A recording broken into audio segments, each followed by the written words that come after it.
CNN is the fakest name in news and have completely ruined their reputation and become the Jerry Springer show of news. But it's not just the bottom feeders on cable like CNN and MSNBC who make the grocery store tabloids seem like a reliable source of information.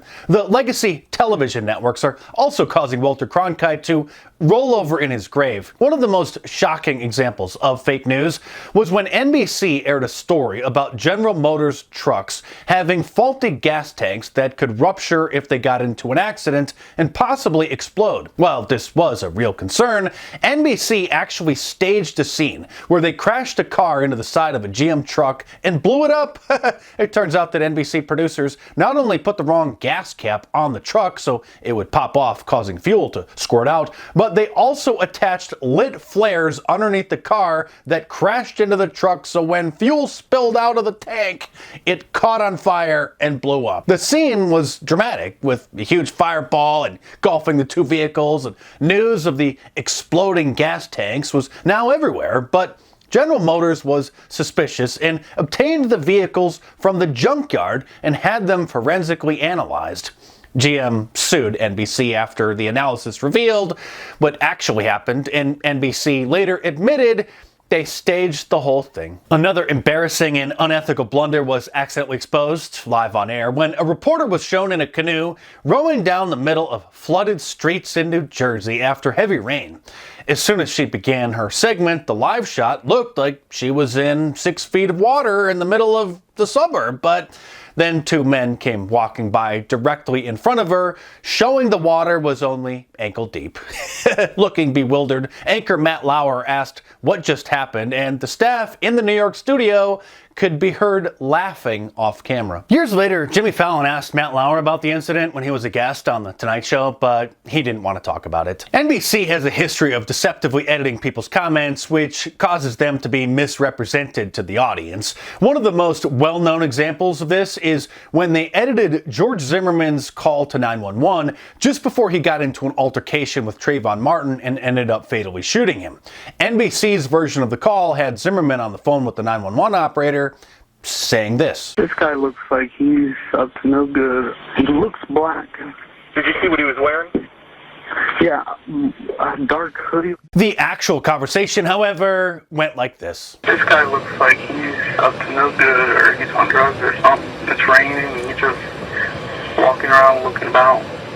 Okay, and this guy, is he white, black, or Hispanic? He looks black. Even the Washington Post, a far-left paper, denounced the deceptive editing and said it was unfair to George Zimmerman's reputation. Zimmerman later sued the network for defamation for perpetuating the fake news that he was a racist and a predatory villain. Katie Couric, who worked as an anchor for NBC, learned the art of deceptively editing video in order to cast people in a false light there because she was sued for $12 million in 2016 by several people who claimed just that after they appeared in her anti-gun documentary, Under the Gun. Just 1 month after Donald Trump took the oath of office, NBC News produced a segment called Dear Mr. President, Kids Talk Donald Trump, which showed a bunch of young kids voicing their fears about the new president. Instead of being just a cute segment of innocent kids asking questions about the presidency, it looked like a propaganda piece that North Korea would produce. Most of my family is black.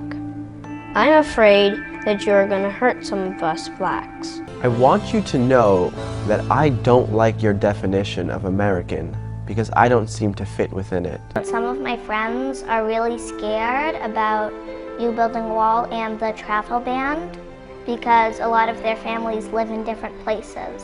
It's clear the kids had no idea what they were talking about, and their parents, who had to approve of their appearance, were behind the camera, coaching them on what to say. The segment was widely denounced online for using children in an anti-Trump propaganda piece portrayed as news by a major network. NBC actually had people dress up as Muslims and attend a Nascar race in Virginia once in order to attempt to spark negative reactions from the other attendees.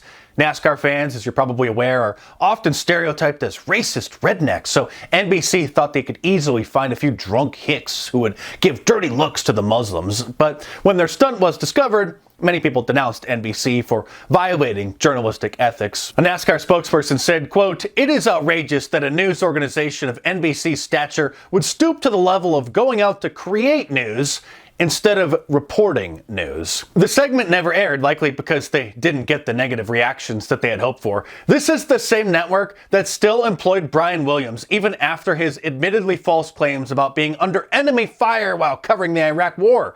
Perhaps they appreciated his ability to keep a straight face while mischaracterizing things and framing stories in a false light. President Trump could do nothing right in the eyes of NBC, or any of the networks for that matter. After his first press conference as president, Brian Williams categorized it like this. A live special television event brought to you by narcissism, thin skin, chaos, and deeply personal grievances. Other NBC anchors just complained about Trump instead of actually reporting on what he was doing. When their nightly news anchor Lester Holt interviewed him for the first time, he interrupted Trump 9 times in just 2.5 minutes, barely letting him finish a sentence before he would cut him off to challenge what he was saying or ask something else as if he didn't want him to finish his point. Every night on NBC News, their disdain for President Trump was clear, and how they framed their opening segment and cast their coverage in the most negative light possible, since they too have long given up on objectivity in exchange for being another weapon in the arsenal of the liberal establishment. NBC was sad after President Trump got impeached the first time, when they realized that it had absolutely zero effect on his poll numbers.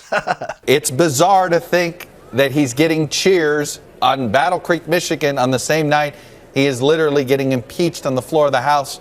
It is bizarre, but historians will make more sense of it than we can right now. All right, Andrew Mitchell, Chuck mentioning that the polling continuing to show nothing has really fundamentally changed. So will actual impeachment change anything? We don't know, because to be totally honest, one would have thought that over all of these weeks and the testimony and the arguments on the other side, that something would have shifted, but the poll numbers that we have tonight that came out just this evening are exactly identical to the same polling we had in October within the margin of error. Of course, NBC spent 3 years hyping up the Trump-Russia conspiracy theories like everyone else in the liberal media industrial complex. They would have spent his whole term parroting the nonsense, but in 2020, the coronavirus pandemic dominated the airwaves, and the establishment knew that the worse they could paint the situation, the harder it would be for President Trump to win re-election. Since, of course, if things are going really bad, many people's instincts are to replace the president. Of course, in the New World Order, you're not allowed to have certain opinions about the 2020 election. So if you like my serious monologues like this, then you'll love reading my book. So order The True Story of Fake News, How Mainstream Media Manipulates Millions, in paperback from Amazon.com, or download the ebook from any of the major ebook stores, Kindle iBooks, Google Play, or Nook. My books are a lot more serious and in-depth than my videos, and there's a lot of stuff in them that I can't say out loud here because the thought police may be watching. So head on over to Amazon.com or click the link in the description below and check them out.